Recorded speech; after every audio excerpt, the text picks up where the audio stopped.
பாலும் தெளிதேனும் பாகும் பருப்பும் இவை நான்கும் கலந்துனக்கு நான் தருவேன்.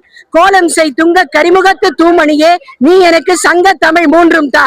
ஆகா ஆகா, அற்புதமான திருவிழா, ஆனந்த திருவிழா. சித்திரையில் ஓர் முத்திரை பதிக்கக்கூடிய திருவிழா. எந்த ஊரிலும் காண முடியாத அளவிற்கு ஒப்பற்ற திருவிழா, உலகமே போற்றக்கூடிய ஒப்பற்ற திருவிழா. ஏனே இதனை ஒப்பற்ற திருவிழா என்று சொல்கிறேன் என்று சொன்னால், பிறக்க முக்தி திருவாரூர், தரிசிக்க முக்தி சிதம்பரம், திருவண்ணாமலைன்னு நினைச்சாலே முக்தி, மதுரைன்னு சொன்னாலே முக்தி.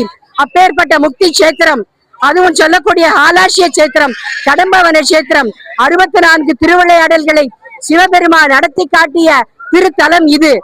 இன்னும் சொல்ல போனால், அடிமுடி காண முடியாத பிரம்மாவும் மகாவிஷ்ணுவும் சிவனுடைய அடியும் முடியும் காண முடியவில்லை என்று தவித்திருக்கும் பொழுது, சிவனுடைய பாதத்தை 64 திருவிளையாடல் மூலமாக, வளையல் விற்றதன் மூலமாக, மாணிக்கம் விற்றதன் மூலமாக மதுரையின் ஒவ்வொரு வீதிகளும் சிவபெருமானின் பாதத்தை பார்த்திருக்கிறது.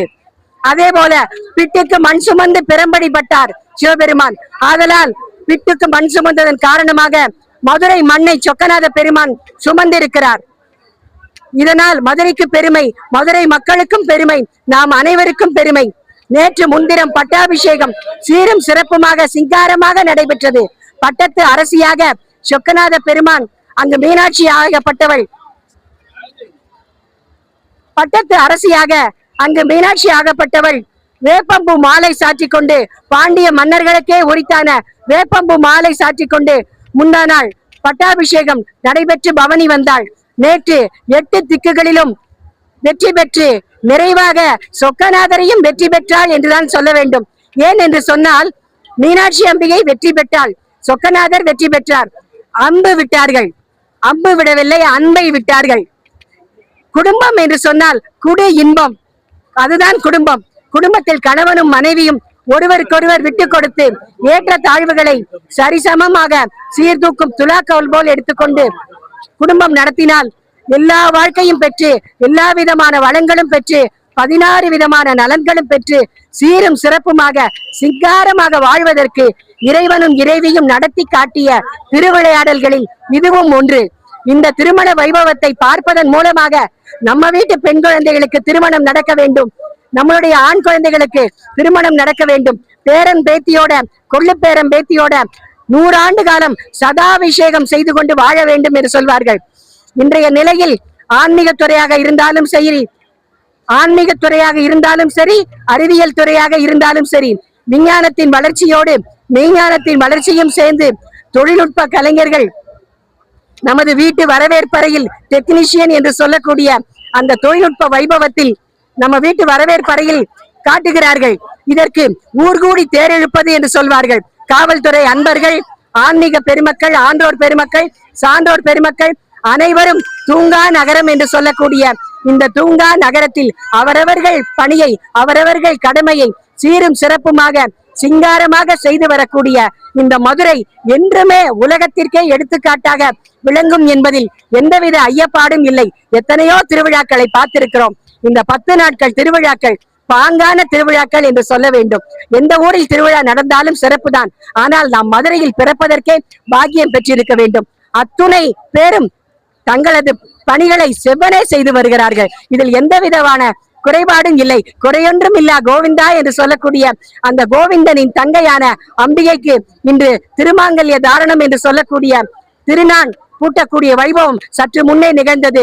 அலை கடலென திரண்டிருக்கக்கூடிய மக்கள் வெள்ளத்தின் நடுவே மகேஸ்வரனும் மகேஸ்வரியும் மாலை சாற்றி கொண்டார்கள். மாலை மாற்றினாள் மீனாட்சி, மாலை மாற்றினாள் சொக்கநாத பெருமானுக்கு மாலை மாற்றினாள். இந்த மாதிரி நம்ம வீட்டுல இருக்கக்கூடிய பெண் குழந்தைகளுக்கு திருமணம் நடக்க வேண்டும். நம்மளுடைய இருக்கக்கூடிய பையன்களுக்கு நல்ல மருமகள் வர வேண்டும். மருமகள் என்று சொல்வார்கள். வீட்டிற்கு இன்னொரு பெண் வந்தால் அவள் மருமகள். எல்லாரும் சொல்லுவாங்க, பெண் குழந்தை பிறந்தா அது மகாலட்சுமி பிறந்திருக்கும்னு சொல்லுவாங்க. ஆனா அந்த மகாலட்சுமி இன்னொரு வீட்டுக்கு விளக்கேற்றி வைக்கிறதுக்காக, இன்னொரு வீட்டுக்கு வாரிசு கொடுக்கறதுக்காக நம்ம அனுப்பி வைக்கிறோம். அதே போல மகாவிஷ்ணுவும் வேண்டும். நம்ம வீட்டுக்கு ஒரு ஆண் குழந்தையும் வேண்டும். சொல்லுவார்கள் அல்லவா, நல்லா அனுபவிக்கிறதுக்கு ஒரு ஆண் குழந்தையும், ஆசையா இருக்கிறதுக்கு ஒரு பெண் குழந்தையும் வேணும்னு சொல்லுவாங்க. அதுபோல ஆசைக்கும் வேண்டும், ஆஸ்திக்கும் வேண்டும். இன்றைய காலகட்டத்தில் விஞ்ஞானத்தின் வளர்ச்சியோடு மெய்ஞானமும் வளர்ந்திருக்கிறது. இரு கண்கள் போல என்று சொல்வதற்கு ஏற்ப இந்த சித்திரை திருவிழா சித்திரையில் ஒரு முத்திரை பதிக்கக்கூடிய திருவிழா. புராண இதிகாச காலத்திலிருந்து எத்தனையோ வரலாறுகள் கேட்டிருப்போம், எத்தனையோ வரலாறுகள் படித்திருப்போம். ஆனால் கண்ணுக்கு காட்சி விருந்தாக ஒரு பொருளை அது நாவில் போட்டால்தான் அது சுவைக்குமா, இனிக்குமா, கசக்குமா, துவர்க்குமா என்று தெரியும்.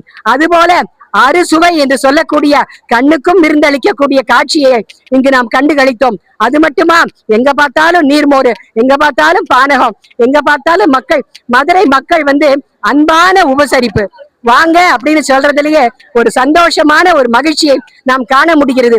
சாதாரணமான மீனாட்சி ராமச்சந்திரன் என்னுடைய குழந்தைக்கு நான் தாயாக இருக்கிறேன், என்னுடைய அக்கா குழந்தைக்கு நான் சித்தியாக இருக்கிறேன், என்னுடைய தங்கையின் குழந்தைக்கு நான் பெரியம்மாவாக இருக்கிறேன், என்னுடைய அண்ணன் தங்கை குழந்தைகளுக்கு நான் அத்தையாக இருக்கிறேன், மாமியாக இருக்கிறேன்.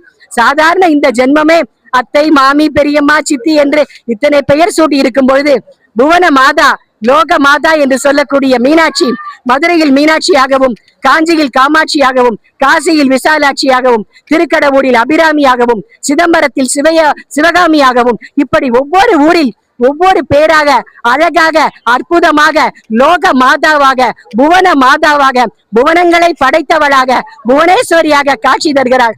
அந்த கண்கொள்ளா காட்சி கடம்பவனத்தில் தரிசிப்பதற்கு கண்ணுக்கு விருந்து என்று சொல்வார்கள் அல்லவா?